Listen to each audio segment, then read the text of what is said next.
வணக்கம் மகளே, இது உங்கள் பாடறிவோம் படிப்பறிவோம். அந்த ஒரு 90s 92 ரோஜாக்கு அப்புறம் பார்த்தா கிட்டத்தட்ட அடுத்த ஒரு 10 ஆண்டுகளுக்கு ரஹ்மான் அவர்களுடைய இசையில வந்து நிச்சயமாக இசைக்கு ஒரு பொற்காலம் அப்படின்னு சொல்லலாம்.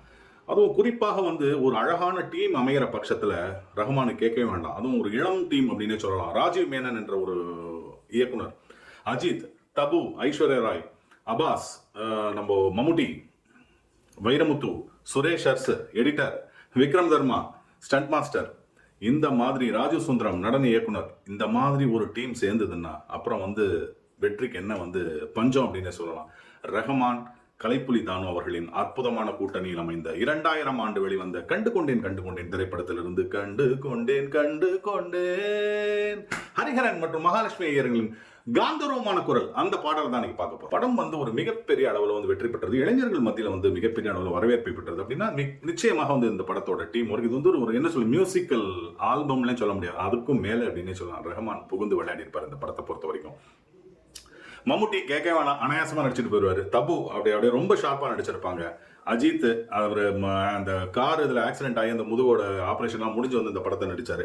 முதல்ல கதாநாயகி ஐஸ்வர்யா ராய்க்கு வந்து ஆக்சுவலி ஜீன்ஸ்க்கு அப்புறம் வந்து இந்த படத்தை நடிக்கிறாங்க. அவங்களுக்கு பதிலாக வந்து முதல்ல அப்ரோச் பண்ணது மீனாவை அப்ரோச் பண்ணாங்க, அப்புறம் வந்து மஞ்சு வாரியார் அப்ரோச் பண்ணாங்க, சௌந்தர்யாவை அப்ரோச் பண்ணாங்க. யாருமே சரி வரல, கால்ஷீட் கிடைக்கல அப்படிங்கிறனால உடனே ஐஸ்வர்யா ராய் வந்துட்டாங்க, இந்த படத்துல உள்ள வந்துட்டாங்க. பாடல்கள் எல்லா பாட்டும் ரஹ்மான் பின்னிருந்தார். இன்னி வரைக்கும் இந்த பாட்டை கேட்டுக்கிட்டே இருக்கலாம். கண்ணாமூச்சி என்னடான்னு ஒரு பாட்டு, அப்பா அற்புதமா பாடிருப்பாங்க சித்ரா. அப்புறம் எங்கே எனது கவிதை அப்படிங்கிற அந்த பாட்டு அப்படியே கேட்க கேட்க கண்ணீர் வரும். சந்தன தென்றலி ஜன்னலி சந்தித்தல் நியாயமான ஒரு பாட்டு. என்ன சொல்ல போகிறாய் சங்கர் மகாதேவனுக்கு வந்து இந்த படத்திற்கான தேசிய விருது கிடைத்தது, சிறந்த பாடகர் அப்படிங்கிறதுக்காக. இந்த பாடலுக்காக என்ன சொல்ல போகிறாய் பாட்டுக்கு ராஜீவ் மேனனுக்கும் கலைப்புலி தானுக்கும் வந்து பிலிம்ஃபேர் சவுத்ல வந்து best producer and best director award வந்தது இந்த படத்தை பொறுத்த வரைக்கும். இந்த பாடல் எப்படின்னா வந்து வழக்கமான டூயட் சாங்கு. ஹரிஹரனோட வாய்ஸை கேட்கவே வேண்டாம். கண்டு கொண்டேன் எழுத்துட்டு போயிட்டே இருப்பாரு.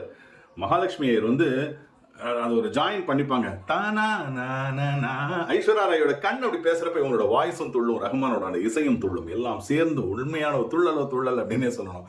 வைரமுத்து எழுதியிருப்பாரு, வெண்ணிலா வெளிச்சம் கிண்ணத்தில் விழுந்து நிறைந்தால் வழிந்தால் மகிழ்ச்சி, வெண்ணிலா வெளிச்சம் கிண்ணத்தை உடைத்தால் உயிரை உடைப்பாள் ஒருத்தி. என்ன கவிதைங்க, என்ன கற்பனைங்க. இதெல்லாம் தாங்க இந்த பாடலோட மிகப்பெரிய வெற்றிக்கு காரணம் அப்படின்னு சொல்லணும். கொஞ்சம் கஷ்டமான பாடல் தான், அழகா கத்துக்கிட்டு நியூஆன்சஸை புரிஞ்சுட்டா ரொம்ப அழகா பாடலாம். ஒரு சேலஞ்ச் இல்லாம என்ன வாழ்க்கைன்னு சொல்றீங்க.